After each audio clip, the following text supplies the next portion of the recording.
There's a lot that goes into being part of the Hot Wheels team. You know, there's some decisions that you make that no racer would normally dive into. I'm Tanner Foust. I'm Team Hot Wheels yellow driver. I've been testing out at the Hot Wheels facility for the world record jump for about 3 months.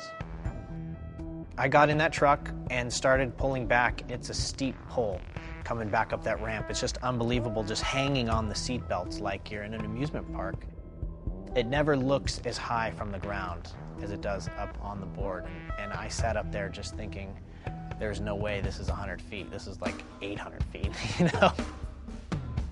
That first bump was a little bit steeper than I thought it would be, and it lifted the back of the truck up a little bit. And that was worst case scenario, because then you're potentially nosing over and falling 100 feet to the ground. It's like literally driving off the roof of a 10-story building to concrete. And there's no way to walk away from that. So I went from first gear to second gear about halfway down, and I knew as soon as that compression, just like in a rally race, as soon as you hit the compression, that's where you get the grip. And so I just was full throttle as soon as the suspension squatted.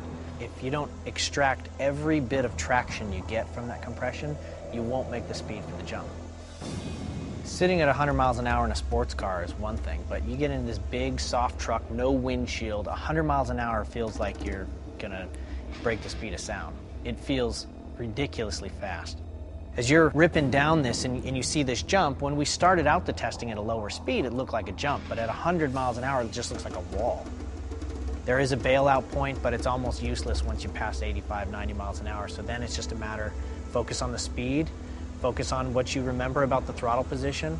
The G out coming up the ramp is pretty severe, to the point we actually had to modify the ramp after a couple jumps because it was actually sliding it. The forces are incredible. I mean, it's over 30,000 pounds being pushed into the ramp. Flying through the air it's a pretty bizarre thing to do. Flying for a football field, like literally flying through the goalposts of a football field. It takes 4 seconds of air time, 4 seconds of weightlessness to cover that football field. Once you're in the air, you actually have a lot of control. You can dab the brakes and it pitches the nose down, or you can blip the gas and it actually brings the nose back up again. And so you're in the air, you look at the clouds, and if the clouds are not starting to pitch over, if you're not flying like a dart, if you're just staying nose up, you've got to hit the brakes right away. And if you don't, the air will just get under the hood of the truck and it'll just backflip. And so there's that moment where you're just trying, everything you can think about is the truck rotating over like I want it to? And if it is, then it's a happy day.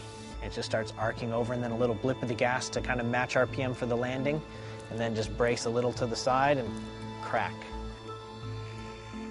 Something that's so over the top, you know, 11-year-old fantasy come to life, that's what's really awesome about this job. It's a beautiful thing.